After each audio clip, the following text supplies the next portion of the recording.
Shabbat Shalom. Shabbat Shalom, people. Hope you guys having a wonderful Shabbat. I'm here to do a video on Shabbat. How about that? I was so tired yesterday. Stayed up all night looking at the blood moon, and was up all night, so I got a rest yesterday and came back here today to hang out with you guys. So I hope you guys did get to see the lunar eclipse. I did go online and look at it a lot and converse with people and chat with people. It was kind of interesting. But wow, people, this is not a good sign. It's good to look at it, all the beautifulness of it, but this is a sign of end times, okay? The blood moon, who hadn't been around for many, many years. I think I heard 600 years. 600 years. We hadn't had that happen. And so we having a lot of things going on. Everybody's talking about 3.5 years, 3.5 hours. I was just watching Charles Wheelan. I'm going to try to do that video. I may have to do it over, just play it on my channel and just let you guys see it if I don't find it in his news videos and stuff, but it's very interesting to see it right now. He did this video like 11 years ago in 2010, and it's like reading the newspaper right now, what's going on right now with Iran and what's going on with the New World Order coming in and all these things going on. So I thought it was very interesting. I came across it this morning. But I'm going to go ahead, and today's video we're going to be getting into some Israel news. Just a lot of things going on all over the world, all over America, everywhere. So we're going to do some news from Austria, Vice President news, the Lunar a little bit, I think from Lewis in Florida, the Boo 77. And then I'm going to do a missions report coming from Bob Barber from End Time Dream and Visions. He put together a little video. I want to play it because the missionaries need to be really prayed a lot for now, because a lot going on in Uganda, a lot going on in Kenya, a lot going on in Nigeria. We just got things going on all over the world, everywhere, people. So we're going to get into the Bible today, Psalms 105. And last night when I did my worship and my prayer session, I got Psalms 83. And I'm not going to do Psalms 83, but I'm going to do Psalms 105. But I suggest you guys go and read Psalm 83. A lot of you are familiar with Psalms 83. And I'm telling you, we about head into all these wars coming on the planet. We need to be familiar with what's going on. So let me get on through the fair use notice. My husband will join us later. And he'll come over later and do the Bible with me. And so it's just amazing, though, all these things taking place. So I'm going to go through some real quick news today, Israel news and some other news, and then we'll get into the Bible. And at the end of this video, I'm going to play the audio from Maranatha, the Lord is coming. The beginning of the end is the title. I did not pick it. Oh my goodness, people. The beginning of the end, okay? So we know all these things about to go on, and we should not be sad. We should be glad, because we'll be getting out of here. I want to get out of here. It's just so crazy living in this world we live in, okay? So let's go ahead and play some music before we get to the news. I almost forgot about my song from miYah. Where did I put my song from miYah? We're going to go ahead and play her song. I love this song so much, I decided to play it again for Sabbath. So let's play this song here now, and I hope you guys are praying. We need to be praying and watching all the time right now. So let me go ahead and mute this out and get into today's program, okay? Okay, I'm going to mute it out.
tough, help me put you first.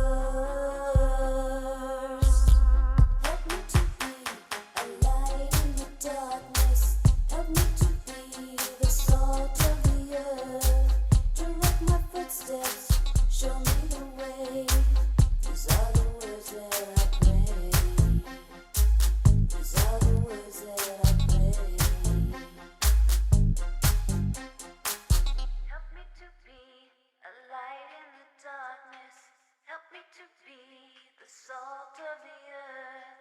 Direct my footsteps, show me the way. These are the words that I pray. These are the words that I pray. These are the words that I pray.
TV7 Israel News is made possible thanks to your generous donations. Shalom, good evening. This is TV7 Israel News broadcast to you from Jerusalem. And in today's top stories, Turkish President Recep Tayyip Erdogan asserts that Turkey-Israel relations are of key importance to the peace, stability, and security of the Middle East. The White House rejects a report which suggests that the United States considers an interim agreement with Iran that would aim to buy more time for nuclear negotiations. U.S. Secretary of Defense Lloyd Austin warns the Ayatollah regime in Tehran, emphasizing that the United States will defend itself, its interests, and partners in the region against any threat. Turkey is keen on improving its bilateral ties with Israel. Following the return of the Israeli couple that had been incarcerated in Istanbul over espionage allegations, Turkish President Recep Tayyip Erdogan, who personally intervened in the affair, held a first phone conversation with Israeli Prime Minister Naftali Bennett, which lasted for roughly 15 minutes. A senior Israeli official who is familiar with the contents of the conversation revealed that the Turkish leader stressed that he would like to have closer bilateral relations with Israel. The official, who spoke on condition of anonymity, continued by mentioning that the 15-minute conversation was held in a relative good atmosphere. Subsequent to the phone conversation with the Israeli premier, the Prime Minister's bureau in Jerusalem noted in a statement that Bennett had thanked the Turkish president for intervening to conclude the humanitarian arrest of the two Israeli citizens, and further highlighted that the diplomatic channels of communications between Jerusalem and Ankara had worked effectively and discreetly during the latest crisis. Meanwhile, President Erdogan held a separate phone conversation with his Israeli counterpart Yitzhak Herzog. According to a written statement released by the Israeli president's residence, the conversation was conducted in a positive spirit. President Herzog thanked President Erdogan for his personal involvement and contribution to the Oknin couple's return home to Israel. Furthermore, President Erdogan emphasized the importance that he attached to relations with Israel, which he said were of key importance to the peace, stability, and security of the Middle East. President Herzog responded by welcoming the desire for Turkey and Israel to hold a comprehensive dialogue on bilateral and regional issues related to regional peace, and the two leaders also agreed to remain in contact. It is important to know that TV7 has learned that Turkey had made separate attempts to improve its bilateral relations with Israel in recent months, efforts that were made following the change of leadership in Jerusalem. Nevertheless, the new Israeli government hesitated to engage in so-called track 2 diplomacy beyond open channels of their respective intelligence agencies. The main concern among senior Jerusalem practitioners pertains to President Recep Tayyip Erdogan rather than Turkey itself, which up to 2004 was considered to be a close strategic ally of the Jewish state. Speaking on this matter, former Israeli Defense Minister Moshe Ya'alon, who also served as IDF Chief of General Staff between 2002 to 2005, said in a broadcast panel of the Washington-based Middle East Institute earlier this month that Erdogan's pursuit of, quote, a neo-Ottoman empire has put Turkey on loggerheads with Israel, its regional Arab partners, and the West. Instead of it being a strategic friend, ally of Israel, which was the case until 2004, he decided to propose the idea of neo-Ottoman Empire, to associate with Hamas, not even with Abu Mazen or the Palestinian Authority, to encourage the Muslim Brotherhood, like in Egypt, till today, to have military deployment in Qatar, the Turkish-Qatari axis, and of course to allow the illegal immigration to Europe, to Islamize Europe. I still remember my visit to Greece on February 2016, being briefed about the 800,000 Muslims coming from Turkey by rubber boats, 5 miles sailing to Europe, to the Greek islands. It was directed, supported, pushed. We had all the information that Erdogan was behind it. Of course, we and the Arab regimes are on the same page regarding the Erdogan aspirations. And I claim, not just from today, from the past as well, that Erdogan should be put on under pressure, whether to go on with such rogue activities against European interests, against American interests, or to start to behave himself. General Ya'alon was further asked about the looming nuclear talks with Iran in Vienna and what should Israel and the United States do regarding Iran's nuclear program. From the Israeli perspective, the Iranian nuclear project, military nuclear project, should be stopped by one way or another. Jerusalem's former defense minister went on to assert that similar to Israel's conduct vis-à-vis Hezbollah and Hamas, the Ayatollah regime in Tehran should face a dilemma on whether to persist with its nuclear aspirations or merely cease to exist. It's like, trying to intercept any rocket launcher in the Middle East. At the end, if you want to put Hezbollah as well as Hamas in the corner or any other enemy, you have to charge him with a heavy price in a way that he rethink about launching rockets. That's what we do. That's what we did. So the United States as well as Israel has the military capabilities to put Iran in the dilemma by charging the Iranian regime with heavy price in order to put him in such a dilemma, whether to go on his own activities, not intercepting any centrifuge, or to survive. Ya'alon went on to list Tehran's malign behavior by means of its proxies throughout the greater Middle East, North Africa, and elsewhere, after which he asserted, quote, to deal just with the arms without dealing with the head, and the head is in Tehran, is a tremendous mistake. Meanwhile, a circulating report indicates that the United States is considering an interim agreement with Iran which would aim to buy more time for nuclear negotiations. The idea was reportedly floated during a conversation between U.S. National Security Advisor Jake Sullivan and his Israeli counterpart Eyal Hulata. Nevertheless, the latter reportedly stressed that an interim agreement with Iran would potentially become a permanent deal that would allow the Islamic Republic to maintain its nuclear infrastructure and uranium, a reality Israel cannot and will not abide by. However, when asked whether the reports were accurate, White House Press Secretary Jen Psaki insisted that the Biden administration's position had not changed. I'm not aware of any change in our position or approach to the negotiations. Turning to the Pentagon, where U.S. Secretary of Defense retired General Lloyd Austin briefed reporters ahead of his trip to the Middle East, which began last night, asserting unequivocally that the United States will defend itself, its partners, and interests against threats from Iran or its proxies.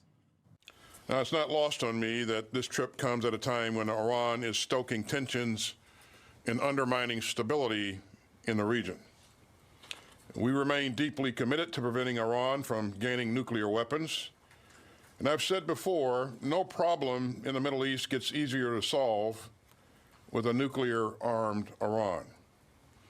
And that's why we fully support the President's efforts to achieve a new diplomatic agreement with Iran over its nuclear program.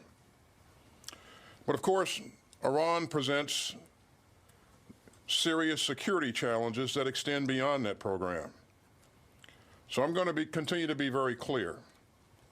We will defend ourselves and our partners and our interests against threats from Iran or its proxies. Secretary Austin was further asked regarding the ongoing harassment of U.S. naval vessels by the Islamic Republic, questioning whether the approach of the United States regarding deterrence vis-à-vis Iran remains effective. You mentioned Iran's activity in the maritime domain.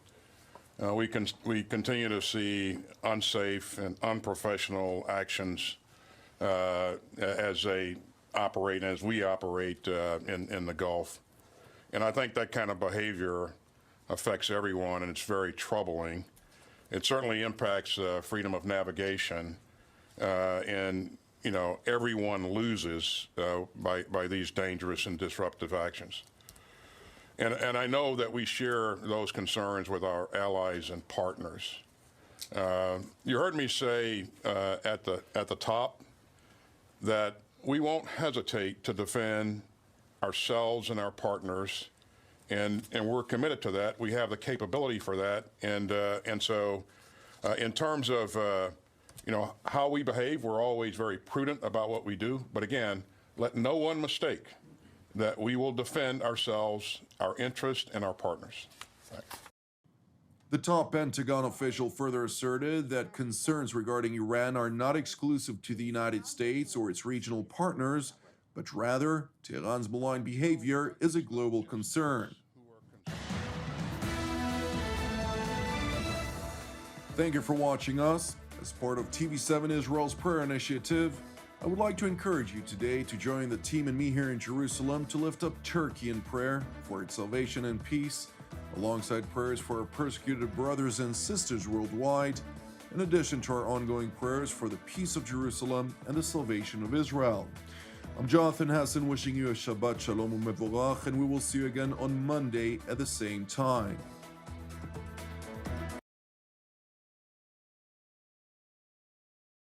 This is Dabu7. We have word today that Biden will transfer power to Kamala Harris as he undergoes this routine colonoscopy. Now, apparently, he's supposed to have one every year from here, so this is going to happen every year from here as long as this man is in his position. They're saying that this is routine. He's getting it done right before his birthday, which is set to be tomorrow on the 20th.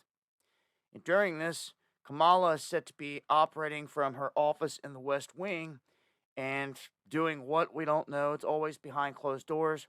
We don't even know where these goons are half the time. Mainstream media just telling the masses what they want them to hear. In this instance, though, this is a brief transfer of power, and there's a lot of questions as to what can she do? Can she change laws? Can she do this? Will she relinquish the power and all that? Well, From what I see with this, it looks like it's going to be pretty routine. And he should be right back out into the swing of things. They're going to release a statement this afternoon. I don't see that there's going to be anything nefarious, but you never know with these people. You never know what they're going to pull out.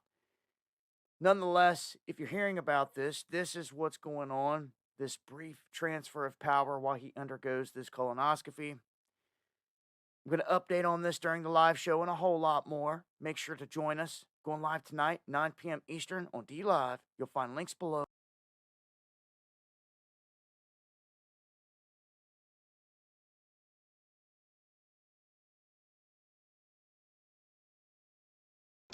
Okay, guys, I'm not going to play this video, but I'm going to show it.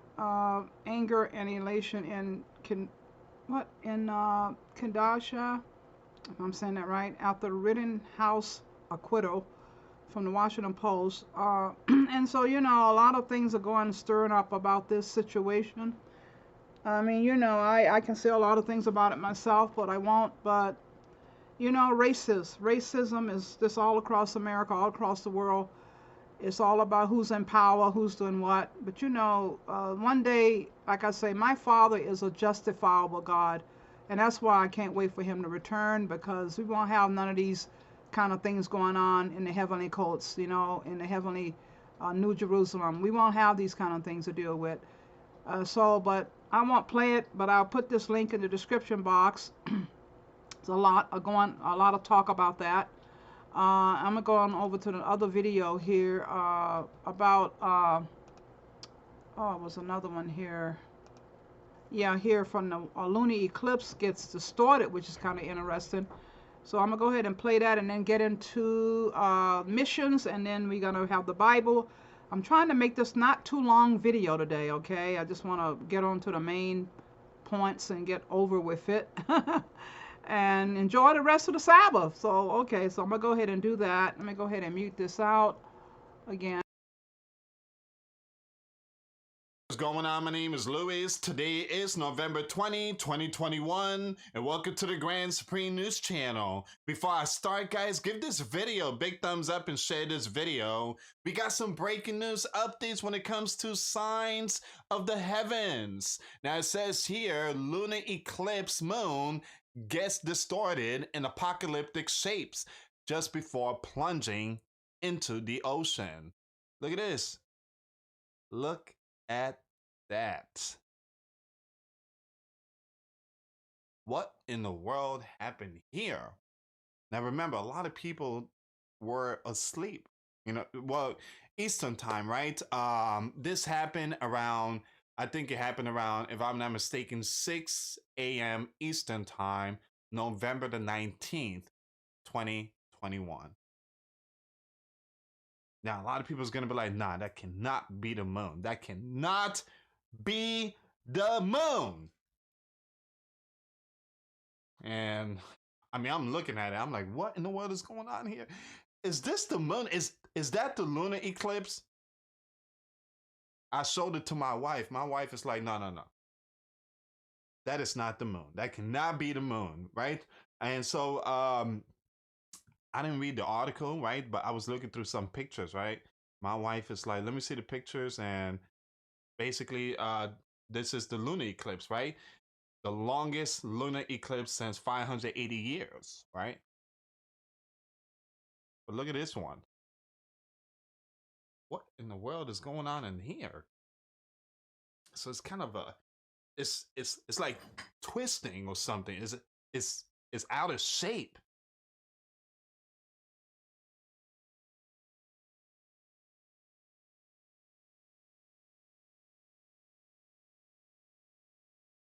What in the world is going on here? I mean, it cannot be clouds because there's no clouds in this area. There's no clouds in that area. I mean, what in the world?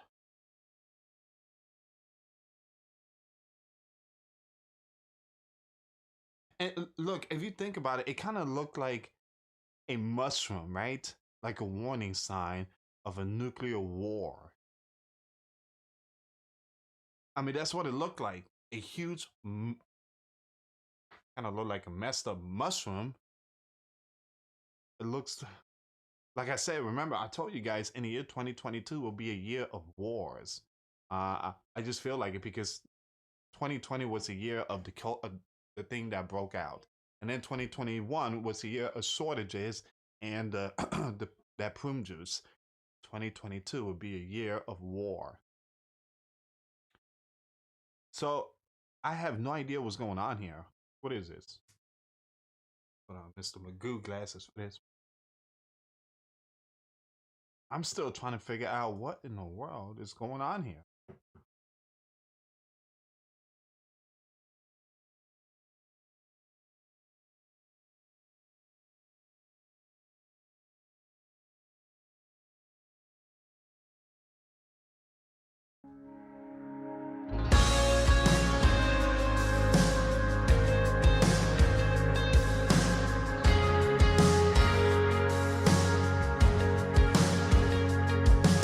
Sometimes on this journey, I get lost in my mistakes.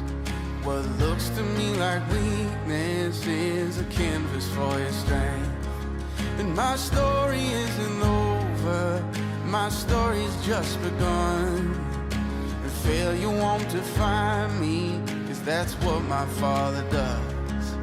Yeah, failure won't define me, 'cause that's what my Father does. Lay your burdens down. Ooh, here in the Father's house. Check your shame at the door, 'cause it ain't welcome anymore. Ooh, you're in the Father's house.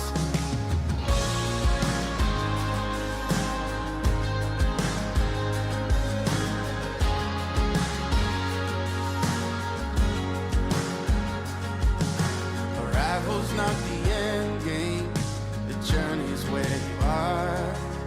You never wanted perfect, you just wanted my heart. And the story isn't over if the story isn't good. And failure's never final when the Father's in the room. And failure's never final when the Father's in the room.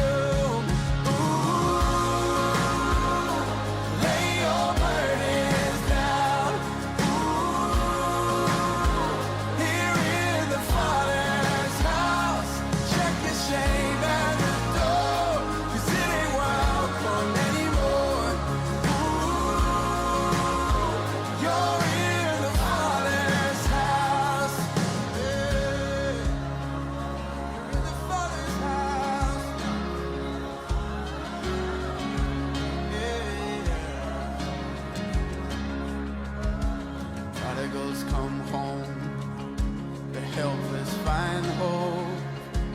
Love is on the move when the Father's in the room.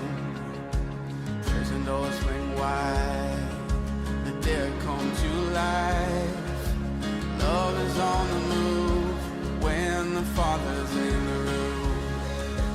Miracles take place, the cynical find faith, and love is breaking through when the Father's in the room. Jericho walls are breaking, strongholds now are shaking. Love is breaking through when the Father's in the room. Love is breaking through when the Father's in the room. Ooh,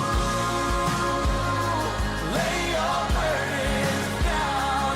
Ooh, here in the Father's house. Check your shame at the door, 'cause it ain't welcome anymore. Ooh, you're in the Father's house.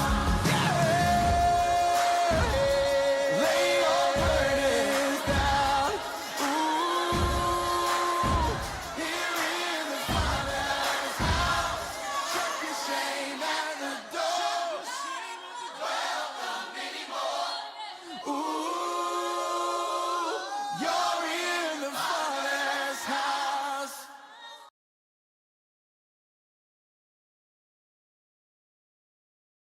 Hallelujah, hallelujah, hallelujah. We must support these people. We must support the poor, the widows, the orphans. Absolutely. I think I have a few homeless people pictures I put back up here. All the homeless people from Redding, California. Marlene doing a wonderful work over in Redding. Locally here, the homeless people we go and see every week. This Marlene here, I love what she's doing for us over there in Redding, California. So, you know, this is what Yeshua wanted us to do, take care of these people. We have a lot of missionaries. We have missionaries in Pakistan. We have missionaries in Uganda. We have missionaries in Nigeria. We have missionaries in Cameroon. We have missionaries in Kenya. We have missionaries, where else I'm forgetting? Ghana, Gabriel. We have all the missionaries scattered all over the lands. Bangladesh, India. India need prayer. They're on the water there again, people. Flooding out over there now. So we praying for the missionaries. I just heard from Acid Gain. He's over in Bangladesh. Godfrey just went on a trip. You know, Godfrey just lost his daughter. I told you guys. And he's traveling next week 1,000 miles to go take books to a mission, Bibles to a missionary place, a village where people never seen a Bible in their life. So be praying, always praying for the missionaries. Really appreciate your prayers for the missionaries, the homeless, the widows, the orphans. We need to always be supporting them, always looking out to give a helping hand, a $5 bill, $10 bill when you're on the road. You see people on the road. Taking care of these people, because I'm telling you, it's going to be a day when we're going to need someone to take care of us. I'm sure of that, as the way the world is wrapping up right now in the end times. So we're going to go here now and jump over here to what are we jumping? Jump over here to the Bible, and then I'm going to end the video with the beginning of the end. I thought that was really amazing. We're going to go into the Bible, Psalms 105. Father, you gave me this psalm the other night. I was reading it. I think it was Thursday night. And I'm telling you, amazingly, how so many things in this psalm brings out your love. It tells of all his wonderful works. Absolutely. So we need to be understanding the Father cares so much for his children. But do his children care for him? That's the problem. That's the answer. That's the question. Do we care for him? You know, so he wants to say to us in this psalm, it's just like a real love story to me. All the things he have done for us, people, over the years, over the centuries, and so over the decades. So we are going to read it now. Father, be with us as we read your Psalm 105. Cover us with your blood, and always cover us with your Holy Spirit speaking through us. And we ask that the people watching will be also involved with your spirit, because time is winding up. Remind me of the song I sung years ago. Time is winding up. You know, time is winding up. So we need to be really getting ready. And so, Father, thank you so much for your word, your wonderful word. We're asking you the name of Yeshua HaMashiach, Ahaya. Thank you so much. So you can go ahead and read that, and we'll stop in between. Maybe it's just a wonderful love song. It really is a wonderful love song. Give thanks to Yahuwah, call on his name, make known his deeds among the ethnic people. Sing to him, sing praises to him, speak of all his marvelous deeds. Boast in his set-apart name, let the heart of those who seek Yahuwah rejoice. Seek Yahuwah and his strength, seek his presence continually. Recall the marvelous things he has done, his miracles, and the decrees from his mouth. You descendants of Abraham, his servant, you people of Jacob, his chosen ones. He is Yahuwah, our divine one. His decrees are on all the earth. He keeps in mind his covenant forever, the word that he commanded for 1,000 generations. He calls to mind the covenant that he made with Abraham and his oath to Isaac. This is what he confirmed to Jacob as a statute and to Israel as an everlasting covenant. He said, I will give you the land of Canaan as your share of your inheritance. He said this when they were only few in number, so very few, and were strangers in the land. They went from ethno-linguistic nation to ethno-linguistic nation, and from one kingdom to another. He did not allow anyone to oppress them. He rebuked kings for their sakes. He said, do not touch my anointed ones, and do not harm my prophets. He called for a famine on the land. He cut off the whole supply of bread.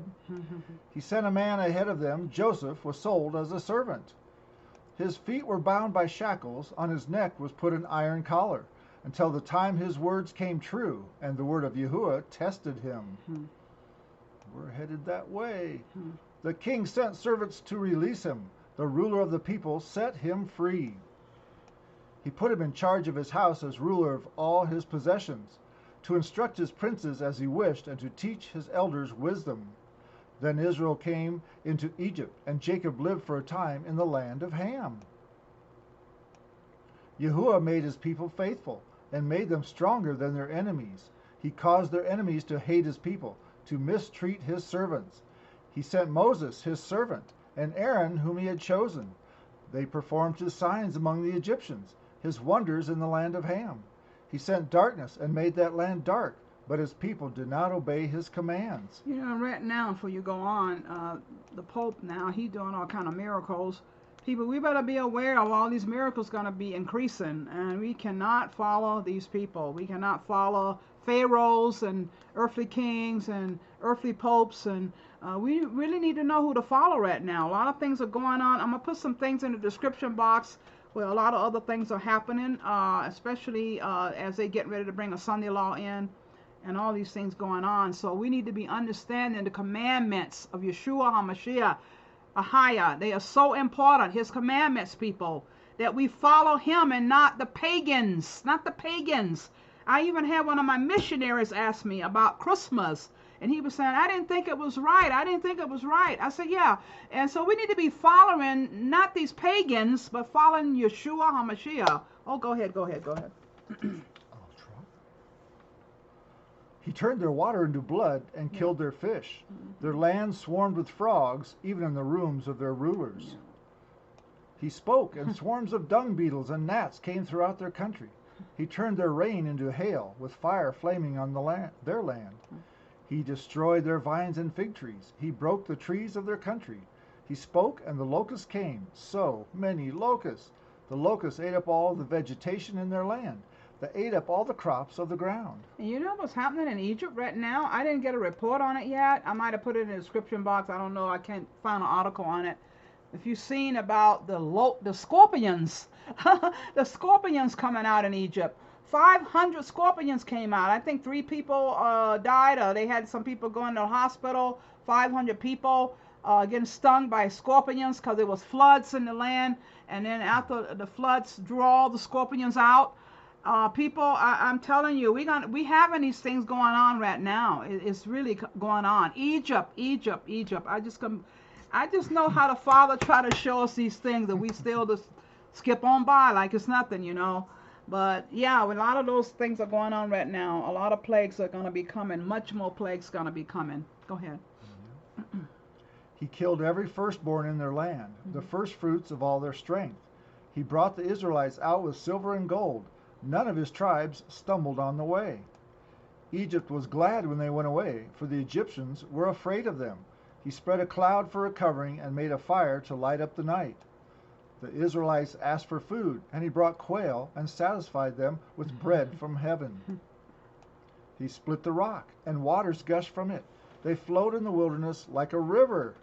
For he called to mind his set-apart promise that he made to Abraham, his servant. He led his people out with joy, his chosen with shouts of triumph. He gave them the lands of the ethno-linguistic nations. They took possession of the wealth of the ethnic people, so that they might keep his statutes and obey his Torah. Praise Yah. Yep. Do you realize that is the key reason he gives us the Ruach HaKodesh, Holy Spirit, is to obey, to be able to live his Torah. It's not just so we can babble in tongues or heal people or raise people from the dead, but the number one issue is to keep his statutes and obey his Torah. Holy Spirit gives us that power to do that. And to walk it out. Yeah, I just put something up about that, his Torah. If I didn't, I think it's right here. I just pulled that up today. Obeying the Torah is the fruit of our salvation, not the root of our salvation. Because the root of our salvation is who? Messiah, Yeshua. He's the only one can really get your wicked, evil soul together. You know, he the one can change that. He's the root of salvation, not like, you know, these things don't save you. You know, the word don't save you. It saves you to a certain point, but it don't really save you, if you know what I mean. You have to have that operation, that surgery that only Yeshua can do, only our Father can do. So that's why you have to be born again. And so many people are not born again right now. They're going around going through all the little rituals and putting on their little tzitzis and their little hats and whatever, and you know, this religious spirit stuff they get into. But if you're not born again, you're worthless. You're useless. You know, you're not a light. You're just walking around pretending, walking around faking out. So you have to have that surgery done to you, people. So I hope you are having that done to you, as it says in John 3:16. For God so loved the world that he gave his only begotten Son, that whosoever believe in him. You got to believe first. You got to believe. You got to walk by faith, not by sight. And you got to believe. You got to believe that he exists. You got to believe that it's real. Because a lot of people don't believe. I think they think it's fairy tales or something. But it's real, people. So that's why we need to be being a witness. As I was reading, listening to Charles Wheelan's talk tonight. We got to be a witness, okay? A witness. And that's why, tell me, what he said about being a witness. He was talking about the end times. Yahuwah needs witnesses. Yeah. That his way works, that his righteousness is correct, and that evil is wicked and is destroying people and the world. Mm-hmm. So he needs witnesses, and that's why we're going to go through what we're going through. Right. This tribulation time. We are going to be the witnesses in the final judgment. He's going to call us in as witnesses. It's his judgment. That's right. He's the one being judged. Well, yeah, so anyway, I'm going to go ahead over here and finish up this video and get out of here, guys. We're going to go on over here to Maranatha. It's such a wonderful, oh man, word here today coming from Maranatha. I didn't even set it up yet. I thought I did. I didn't do it. I'm sorry. Let's see where I'm supposed to go at here. July 26th, I think. Okay. The beginning of the end. The beginning of the end. And let me go ahead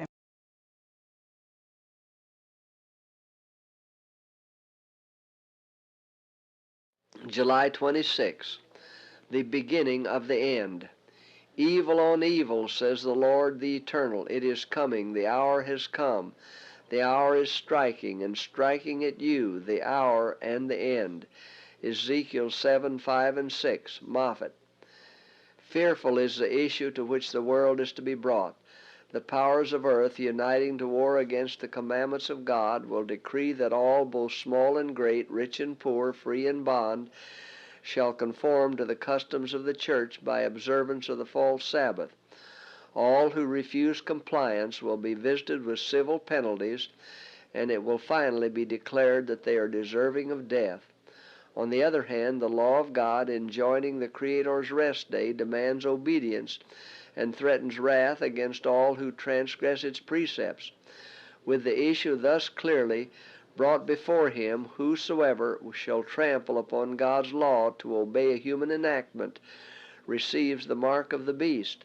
He accepts the sign of allegiance to the power which he chooses to obey instead of God. The Sabbath will be the great test of loyalty, for it is the point of truth especially controverted.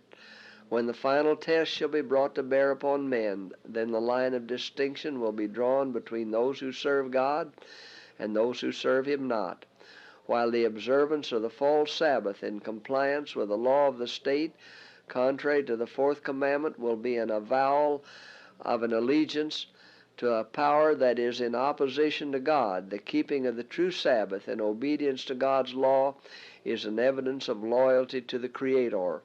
While one class, by accepting the sign of submission to earthly powers, receive the mark of the beast, the other, choosing the token of allegiance to divine authority, receive the seal of God. Heretofore, those who presented the truths of the third angel's message have been often regarded as mere alarmists, but as the question of enforcing Sunday observance is widely agitated, the event so long doubted and disbelieved is seen to be approaching, and the third message will produce an effect which it could not have had before.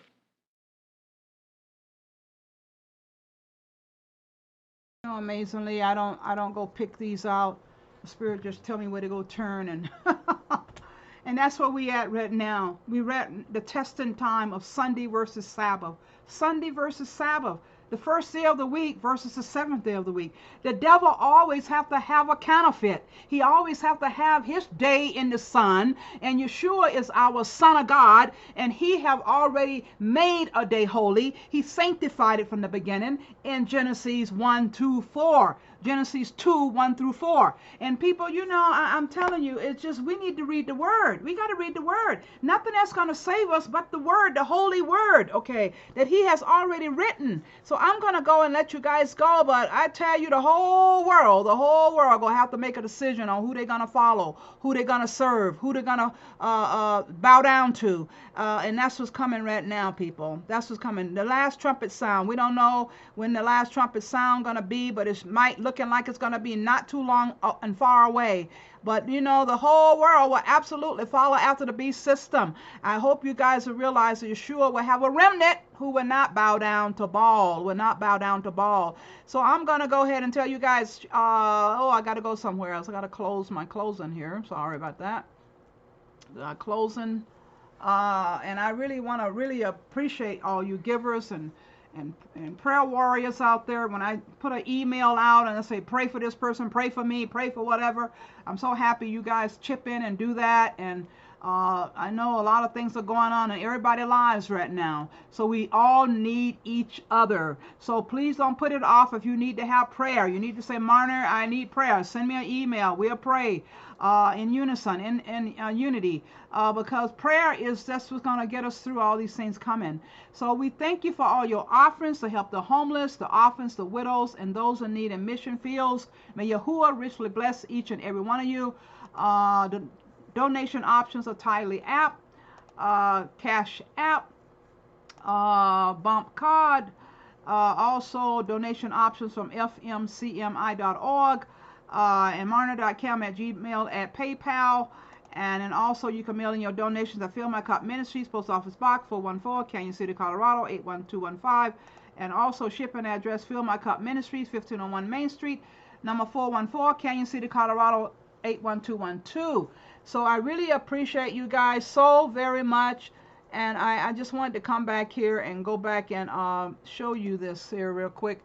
If you go to our, did I take it down? Okay, did I take it down? Okay, if you go here to the website, you'll be amazingly to see a lot of things there. Whoops, not that way. I hope not. I'm doing the wrong thing here. All the pictures and things from the missionaries all over that we support and help throughout Africa and India and Pakistan and all these places. So if you want to see this in Thailand and different places, Philippines as well. And so, and a lot of other materials on there. You can mention your... watch Marner's videos. Right here, see? The videos are on there. I try to keep up with her. The daily blog is on there. My husband got the Bible that he read, the one he do, Son of Man Bible. Download if you want that on your phone. Montros. You can read the Bible right here on... so it takes a second. That's a big Bible. I keep forgetting to tell people that it's over 2,000 pages long. So it's a big Bible. So and I have ebooks. I have poetry. I have testimony. A testimony book too in my poetry and readings. So you know it's a lot on the website, on the blog, on the website here. Time to Be Born is He Did What is my book of testimonies. I don't charge money for these things, people. I don't like the idea of putting money behind all these things. I just like to freely give, freely receive. So I just share it with you guys, okay? So I'm going to let you guys go, and you guys have a wonderful Shabbat. And we love you so much, and realize that, yes, we are in the end at the end. And boy, things about to perk up here. So I hope you guys have a wonderful and blessed Shabbat. I love you so much. We're going to say Shabbat Shalom. This video shouldn't be too long. How long is it? I can't see my clock here at the bottom. It's about 50 minutes. Okay, 50 minutes. So you guys, I put some more links in the description box for you, okay, news stuff. But you guys have a wonderful Shabbat. Love you so much. Bye-bye. Love you so much. Bye-bye.